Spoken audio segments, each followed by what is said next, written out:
হরে কৃষ্ণ ভক্তরা, আজ বলবো আমাদের হিন্দু ধর্মের সবথেকে শান্ত দেবতা মহাদেবের সবথেকে রাগী ও ভয়ঙ্কর অবতার। আমি বলছি মহাদেবের বীরভদ্র অবতারের কথা।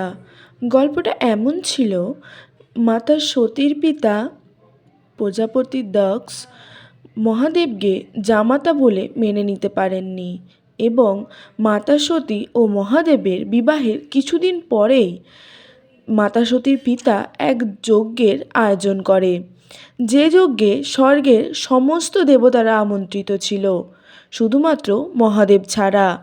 কিন্তু মাতা সতী তার কন্যা ধর্ম পালনের জন্য সেখানে যায়, তার স্বামী মহাদেবের শত বারণের সত্ত্বেও। মাতা সতীর যজ্ঞস্থলে পৌঁছাতেই তার পিতা মহাদেবকে অর্থাৎ তার স্বামীর সম্বন্ধে উল্টো পাল্টা কথা বলে অপমান করতে থাকে, যা শুনে মাতা সতীর অপমান বোধ হয়। যজ্ঞের আগুনে নিজেকে আহুতি দিয়ে দেয়, গোটা দেহ তার দাউ দাউ করে জ্বলতে থাকে।